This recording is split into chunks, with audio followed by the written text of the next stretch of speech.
quota fill for a steel factory that was obsolete. Exactly.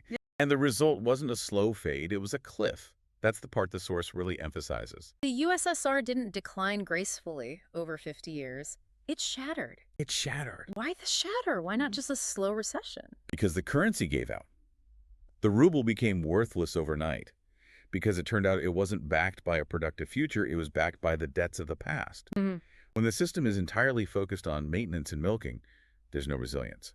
One shock, and the whole thing collapses. The source is shouting a warning here. That the US dollar is at risk of a similar discontinuity. Discontinuity. That's a very polite economist's word for a crash. Or a systemic break. Systemic break.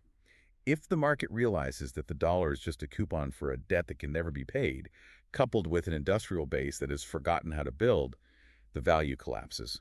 And since the dollar is the global reserve currency... The stakes are infinitely higher than they were for the ruble. Okay, so we have the trap, the infrastructure trap. We have the symptom, milking and skill loss. And we have the worst case scenario, the USSR collapse. I mean, if you're listening to this, you're ready to buy gold and move to a cabin, but the source claims there is a way out. A defense. The dual dollar defense, or dual circulation. It's where it gets radical. And, I mean, really radical. It sounds technical, dual circulation, but walk us through the logic. If having one bank account for the old and the new is the problem, I assume the solution is getting a second bank account. Essentially, yes. The source suggests that to save the empire, you have to split the currency system. You need to create a firewall between the old stack liabilities and the new stack investments. Stop there for a second. What does that actually look like? Are we talking about two different dollar bills in my wallet, a red dollar and a blue dollar? In a digital age, it might not be physical bills, but functionally, yes. The source doesn't give a step-by-step implementation guide, but the logic implies a split. Okay. Imagine a system where you have a domestic dollar or a legacy dollar. This currency is used to pay the pensions, to maintain the old grid, to pay the bureaucrats. Okay. And this legacy dollar, what happens to it? It is allowed to inflate. It is allowed to lose value relative to real assets. It basically absorbs the toxic debt of the past. By isolating it, you contain the damage. And the other word? Then you have an international or maybe a hard dollar. This is backed by real assets, gold, commodities, or maybe the high-value output of the new stack tech sector. And that's what you use for foreign trade, buying microchips, funding the AI revolution. Exactly. That sounds like, well, let's be honest, that sounds like a default. You're telling the people holding the old dollars, the pensioners, the bondholders, the people with savings accounts, sorry, your money is the bad money. It is a soft default, absolutely. But the source argues it's the only way to prevent a total collapse. If you keep them together, the bad money drags down the good money until all of it is worthless. That's the USSR scenario. If you separate them, you sacrifice the old stack to save the new stack. This is incredibly ruthless. It's basically saying we are going to let the past burn so the future can survive. It is engineering. Yeah. Cold, hard engineering. Mm-hmm. The concept is entirely new. China uses a version of this with its onshore and offshore currency to control capital flows. Right. But applying it to the US dollar, that's a paradigm shift. But think about the social implications here. We talked about skill loss earlier. If you implement this dual dollar system, aren't you basically creating two classes of citizens? You are. And the source implies this is necessary to reverse the milking.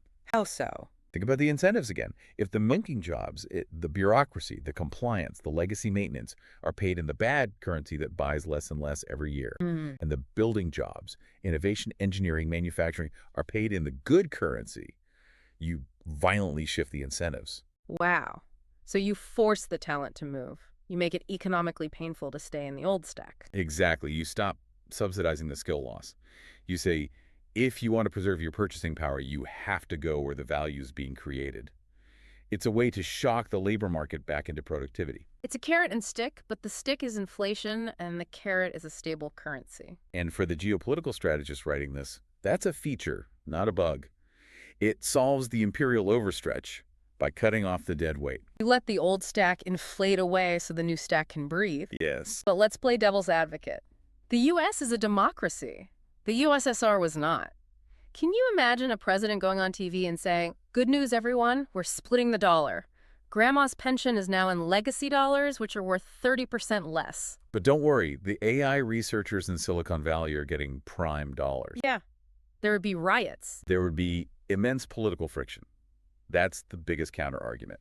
The USSR could ignore public opinion. The U.S. cannot. So it's not viable. Well, the source might argue that the market will do this for us, whether we vote for it or not. What do you mean? We're already seeing a version of this, aren't we? Look at asset prices. If you own stocks or real estate assets of the wealthy or the new economy, you're generally keeping up with inflation. Your wealth is growing. But if you earn a wage and keep it in a savings account, the tool of the old economy, you are getting crushed. You're losing purchasing power every month. So you're saying we might not have two different colored bills, but we already have a dual economy. Precisely. We are living in a de facto dual system. The proposal in the source just formalizes it to protect the state's ability to project power. It's an attempt to build a wall around the valuable parts of the economy, so the debt from the other parts doesn't flood them. That's it. That's a chilling thought. That the dual dollar isn't some future policy, but a reality that's slowly creeping in around us. We're just waiting for the official label. And that brings us back to the USSR collapse. The Soviet Union pretended everyone was equal and everything was fine until the day it wasn't. This dual dollar defense is an attempt to acknowledge the inequality, manage the decline of the old system, and wall off the future so it survives. It's triage. It is economic triage. Save the patient, even if you have to amputate the limb. This really reframes how I look at the news. You see a $1 trillion infrastructure bill, then a story about the debt ceiling, then a massive AI investment. They look like separate stories. But through this lens, they're all fighting in a cage match. They're fighting for the validity of the currency. And the source is telling us that the referee, the Fed, the Treasury, is running out of options. They can't please everyone anymore. So if we step back and look at the mission of this deep dive, to understand if we are in a trap, it feels like the answer is yes. The question is, how do we get out? The trap is the attempt to maintain the status quo. The old stack creates comfort. It's what we know. It's the roads we drive on, the checks we expect in the mail. But the source is adamant. Attempting to maintain the comfort of the past is exactly what kills the future. The only way out is transition, and transition is painful.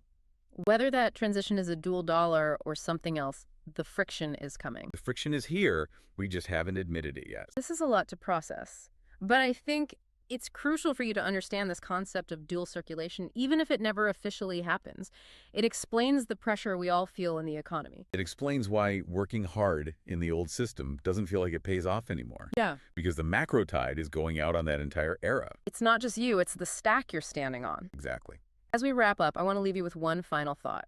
We've been talking about billions and trillions, about empires and currencies, but all of this comes down to individual choices eventually. It does. If the solution to the empire's problem is to separate the old from the new, to quarantine the decay, we have to ask ourselves, which side of the firewall am I standing on? That is the ultimate question. Are your skills, your savings, and your career built for the legacy dollar, the one destined to be milked and inflated away?